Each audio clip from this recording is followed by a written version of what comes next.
Faraday's laws of electrolysis. What are the Faraday's laws of electrolysis? See, Michael Faraday established the relation between amount of current passed from the electrolyte and the amount of substance getting deposited, right?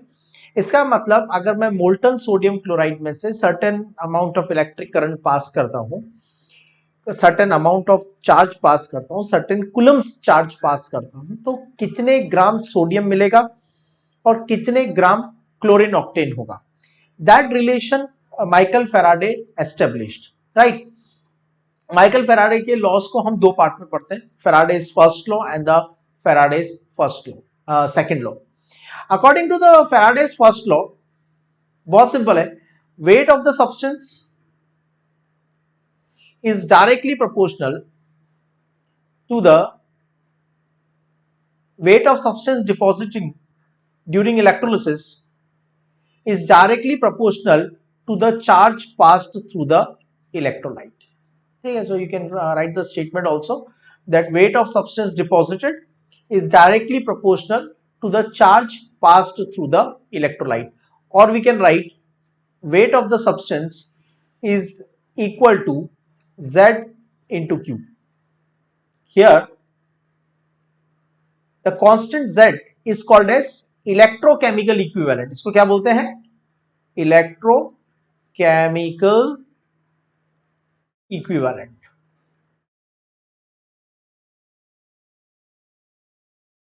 ठीक है, इसको define भी करेंगे और इसकी value कैसे find करते हैं वो भी डिस्कस करेंगे। Well, what is Q here? Q is a charge. Charge is equal to ampere into second, I into T. So I can write weight of the substance deposited is equal to Z into I into T. Right? So this is the relation we have simply got by the Faraday's first law. इस relation में electrochemical equivalent Z का value कैसे find करेंगे, तो ध्यान से देखो। If 1 ampere current is passed through electrolyte,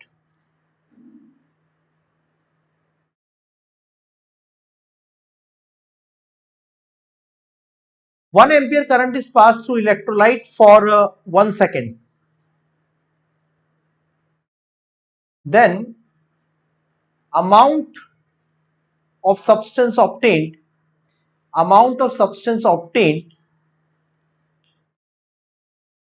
is called electrochemical equivalent Z. तो ये तो होगी इसकी डेफिनेशन। ठीक है, हमने क्या किया, I is equal to 1 ampere current pass किया, 1 एम्पियर करंट पास किया कितनी देर के लिए, for 1 second. 1 ampere current pass किया 1 सेकेंड के लिए, तो W is equal to Z into 1 ampere for 1 second, तो W is equal to Z। ये तो इसका हुआ डेफिनेशन। इसको फाइंड कैसे कर सकते हैं, मैथमेटिकली कैसे फाइंड कर सकते हैं, ध्यान से समझो, बहुत सिंपल लॉजिक है। ठीक है, I am taking some ion M plus N ion, ठीक है, M प्लस N आयन, और इसको प्रोवाइड किए N मोल इलेक्ट्रॉन्स। ये मैंने लिया 1 mole of M plus N ion, मतलब उन पे चार्ज है +1 +2 +3 प्लस N, और N मोल इलेक्ट्रॉन्स प्रोवाइड किए, तो पूरा न्यूट्रलाइज हो जाएगा। पूरा न्यूट्रलाइज हमें होगा तो हमें क्या मिलेगा, M 1 mole.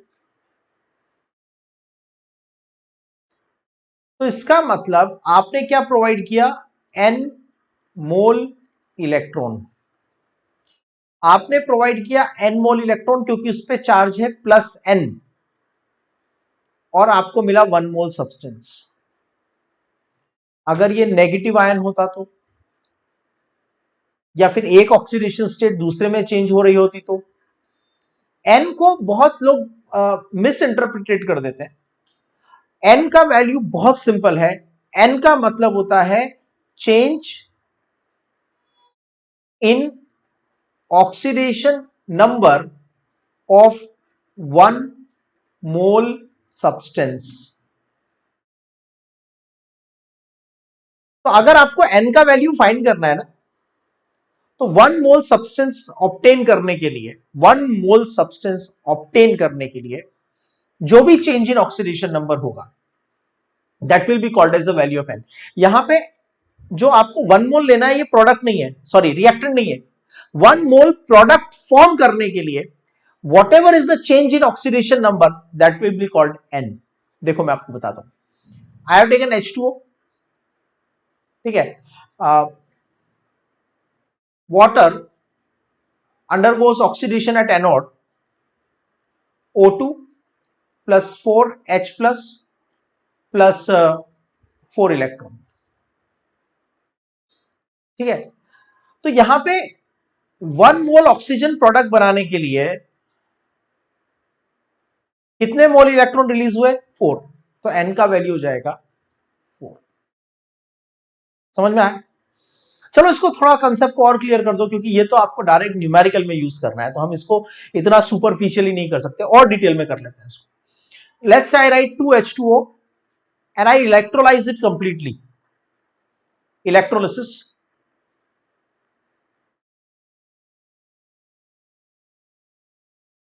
I'm not writing only anode reaction or cathode reaction, I am writing the whole electrolysis reaction. तो 2H2O का इलेक्ट्रोलिसिस किया तो हमें मिला 2H2 प्लस O2। अब मैं आपसे बोलता हूं N का वैल्यू, वैलेंसी फैक्टर का वैल्यू डाई हाइड्रोजन के लिए कितना होगा, डाई ऑक्सीजन के लिए कितना होगा।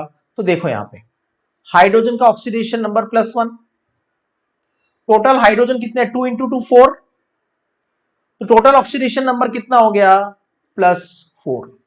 ठीक है, कोई डाउट? ऑक्सीजन का ऑक्सीडेशन नंबर कितना होता है, -2। How many total oxygen are there, 2, तो 2 इंटू -2 इज इक्वल टू -4। ठीक है, अब -4 से 0,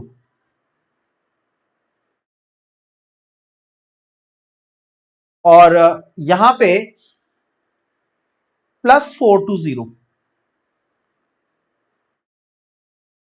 ठीक है, तो आप कहोगे कि यहां पे तो इंक्रीज बाय 4 हो रहा है, डिक्रीज बाय 4 हो रहा है, मतलब आप ये कहोगे कि डाई हाइड्रोजन का वैलेंसी फैक्टर भी 4 है और डाई ऑक्सीजन का वैलेंसी फैक्टर भी 4 है। तो you have mistaken here. Di hydrogen 2 मोल है, तो मैं लिखूंगा change in oxidation number for 2 mole dihydrogen,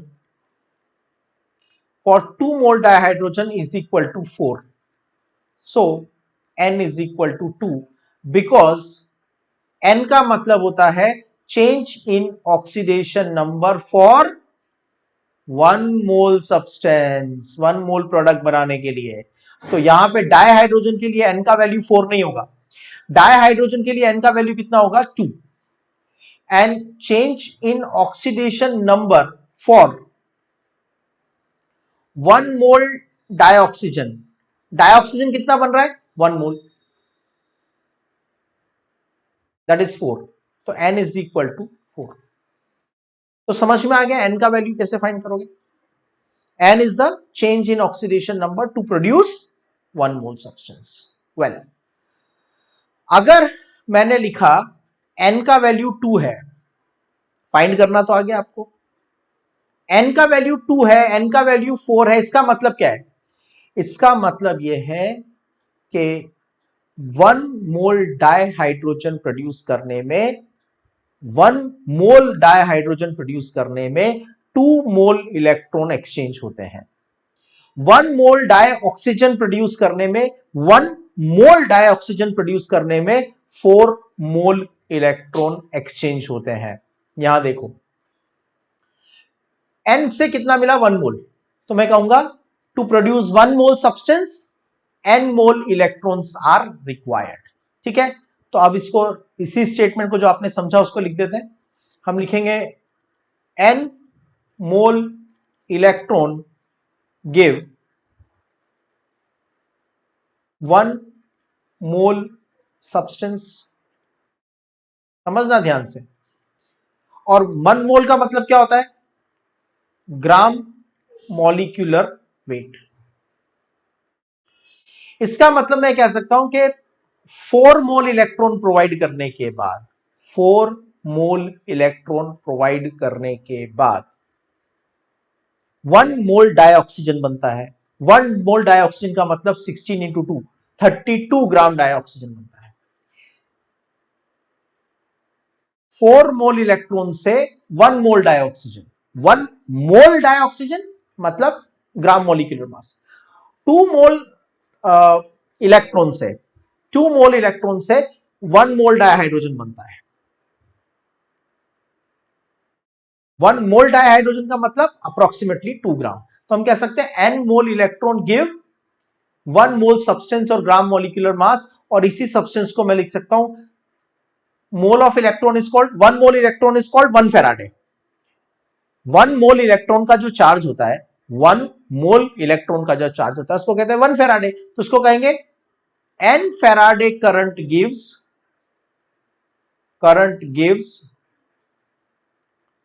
1 mole substance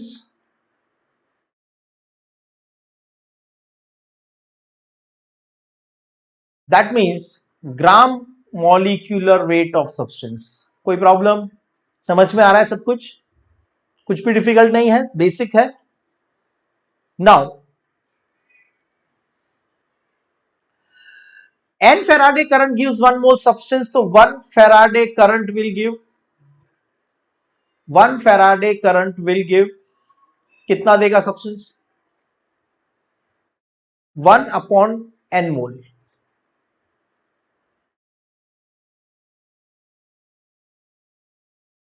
n यहां पे क्या है? n क्या है? Change in oxidation number two produce 1 mole substance. Change in oxidation number two produce 1 mole substance. ठीक है. इसका मतलब हम इसको बोलेंगे वैलेंसी फैक्टर. ठीक है. तो 1 अपॉन n मोल या फिर हम कह सकते हैं ग्राम molecular weight upon valency factor. क्योंकि मोल का मतलब ग्राम मॉलिक्यूलर वेट और n का मतलब वैलेंसी फैक्टर. तो मोल की जगह लिख दिया ग्राम मॉलिक्यूलर वेट और n की 1 मोल की जगह लिख दिया gram molecular wait.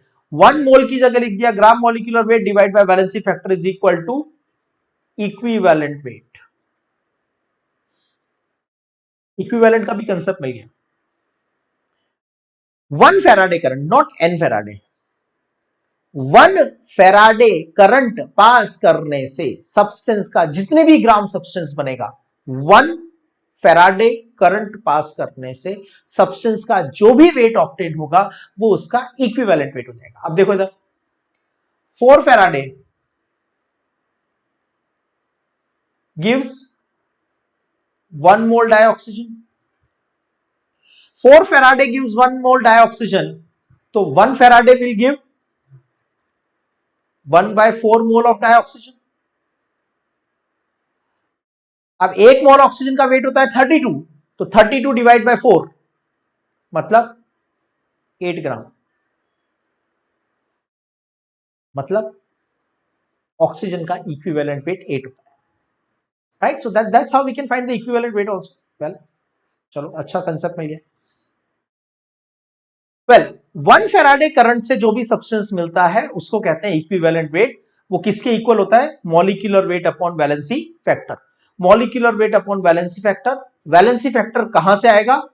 1 mole substance produce करने के लिए जो भी चेंज इन ऑक्सीडेशन नंबर होता है, change in oxidation number two produce 1 mole substance is called valency factor. Well, आगे बढ़ो.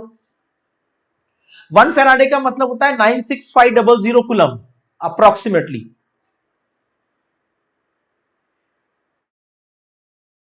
96500 कूलम. ठीक है. तो इसका मतलब 1 कूलम चार्ज विल गिव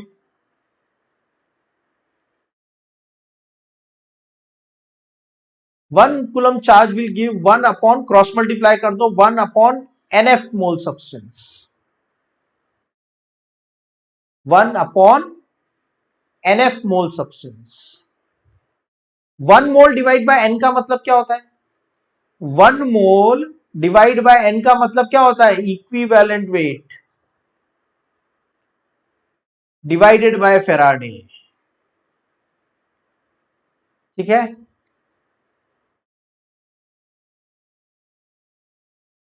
तो n फेराडे से मिलता है ग्राम मॉलिक्यूलर वेट। n फेराडे से क्या मिलता है? 1 मोल। 1 मोल का मतलब ग्राम मॉलिक्यूलर वेट। 1 फेराडे से मिलता है 1 मोल डिवाइड बाय n, मतलब ग्राम molecular weight divide by valency factor.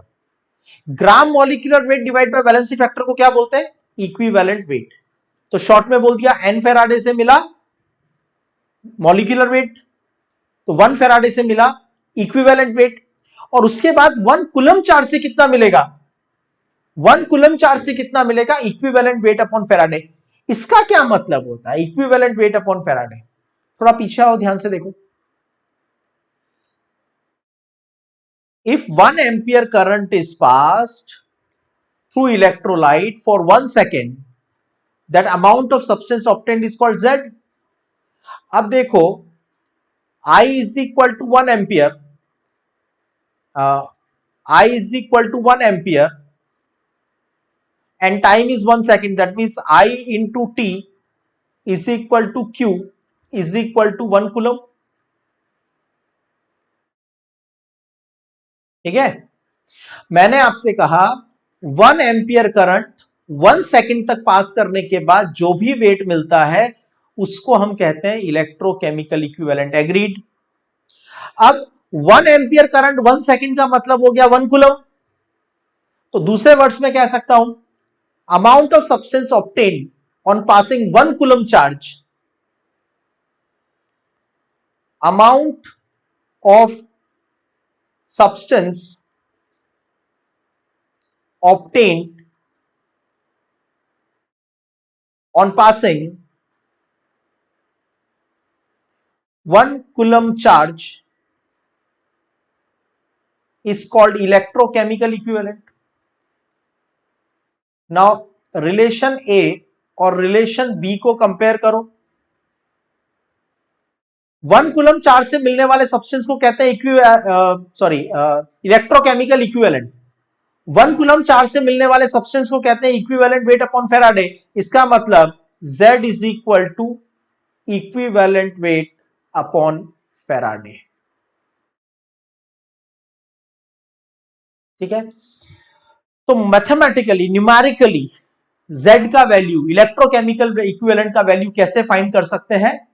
मैं आपसे पूछता हूं डाई ऑक्सीजन के लिए मुझे Z का वैल्यू बताओ, डाई ऑक्सीजन के लिए मुझे इलेक्ट्रोकेमिकल इक्विवेलेंट बताओ। तो सिंपल है ना, ऑक्सीजन का इक्विवेलेंट वेट कितना फाइंड किया था? 8 डिवाइड बाय 96500, 8 डिवाइड बाय 96500 ग्राम पर कूलम, ग्राम पर कूलम Z का वैल्यू आ जाएगा। तो जो भी सब्सटेंस का इक्विवेलेंट वेट है उसको फेराडे से डिवाइड कर दो तो न्यूमेरिकली Z आ जाएगा। और एक्सपेरिमेंटली Z कैसे फाइंड करते हैं? 1 एम्पियर करंट 1 सेकंड तक पास करो, जितना भी सब्सटेंस मिला, जितने ग्राम भी सब्सटेंस मिला वही उसका इलेक्ट्रोकेमिकल इक्विवेलेंट है। वेल, ये रिलेशन हमारे पास है, this we call as the relation 1, और this relation we have, this is called as relation 2, right? Now relation 1, weight of the substance is equal to electrochemical equivalent into current into ampere into time in second, this many gram. Relation number 2, electrochemical equivalent is equal to equivalent weight upon Faraday, equivalent weight upon Faraday, दोनों को combine कर दो। From relation 1 and 2, from 1 and 2, I can write weight of the substance is equal to Z. Z का मतलब क्या होता है? Equivalent weight upon Faraday, ठीक है, into I into T, relation number 3. Now what is equivalent weight? Equivalent weight is equal to atomic or molecular weight divided by valency factor. ठीक है, तो हम लिख देते हैं W is equal to equivalent weight की जगह लिखते हैं M, सॉरी एटॉमिक वेट या मॉलिक्यूलर वेट की जगह लिखते हैं M, ठीक है, या लिख लो मॉलिक्यूलर वेट. M का मतलब आइदर एटॉमिक वेट और molecular weight divided by valency factor. Valency factor को मैंने किससे डिनोट किया था? N से. This is equivalent weight divided by Faraday, divided by Faraday into I T, into I into T. ठीक है, अब देखो M को क्रॉस मल्टीप्लाई कर दो, W upon M. W upon M का मतलब क्या हुआ? वेट इन ग्राम अपॉन मॉलिक्यूलर वेट और एटॉमिक वेट. ठीक है, अगर कंपाउंड ऑब्टेन हो रहा है या मॉलिक्यूल ऑब्टेन हो रहा है जैसे डाइऑक्सीजन, तो हम यूज करेंगे उसका मॉलिक्यूलर वेट 32. लेकिन अगर कोई एलिमेंट ऑब्टेन हो रहा है, एटॉमिक फॉर्म में ऑब्टेन हो रहा है जैसे सोडियम मेटल, तो हम यूज करेंगे उसका atomic weight. So we can write W upon M W upon M is equal to IT upon NF. W upon M का मतलब हो गया mole. Mole of substance is equal to IT upon NF.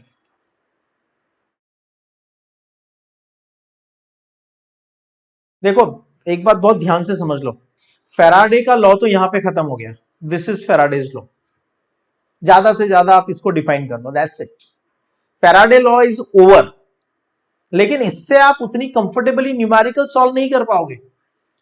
Faraday का subjective question तो आपको exam में solve करना नहीं है. Write a note on the Faraday's laws of electrolysis, right, और derive the Faraday's first law. ऐसा तो कोई क्वेश्चन बोर्ड एग्जाम में और कॉम्पिटिटिव में आने वाला नहीं है.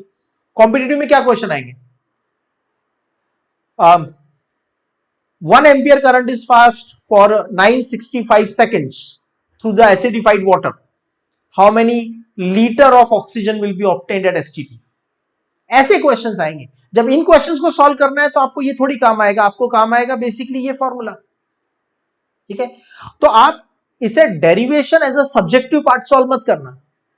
एक एक स्टेप को क्लियरली समझो. I want you to pay more attention on this part. I want to pay and solve this on your own. Understand, crystal clear होना चाहिए ये वाला पार्ट आपका. ठीक है, जब तक ये पार्ट क्रिस्टल क्लियर नहीं होता आप फैराडे के न्यूमेरिकल सॉल्व नहीं कर पाओगे. And I tell you, Faraday's numericals are very very simple and straight numericals. कोई ज्यादा बड़े ट्विस्ट नहीं आते, लेकिन अंडरस्टैंडिंग क्लियर होनी चाहिए. एन क्या है वो पता होना चाहिए. ठीक है, चलो एक न्यूमेरिकल सॉल्व करते हैं. Let's say I write here 1 ampere current passed through acidified water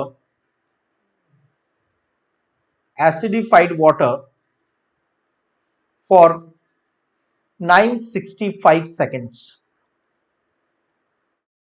Find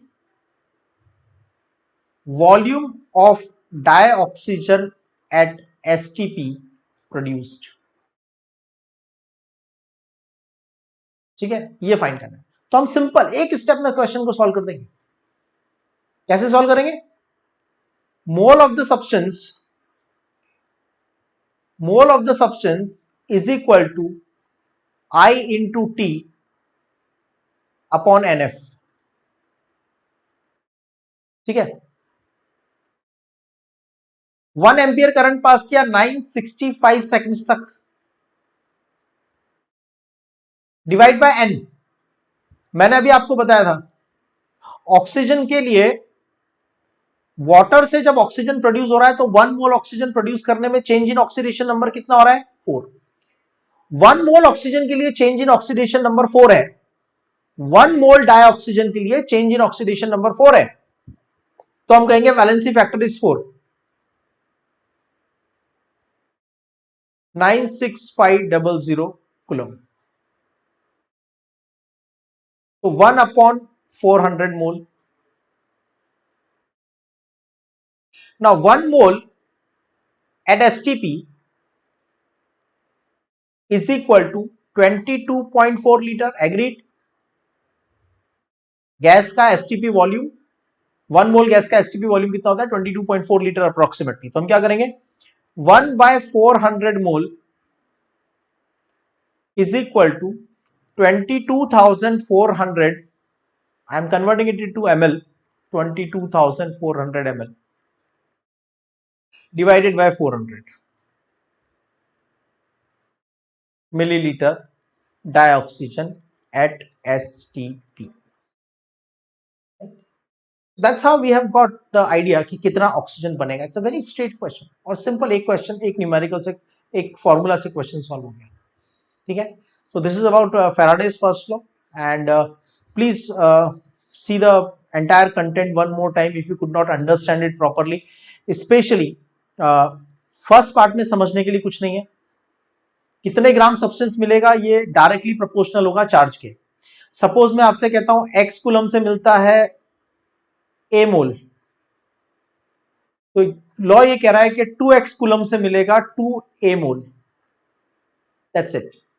मतलब चार्ज डबल करोगे तो मिलने वाले सब्सटेंस का वेट डबल हो जाएगा, डायरेक्टली प्रोपोर्शनल। Z क्या है?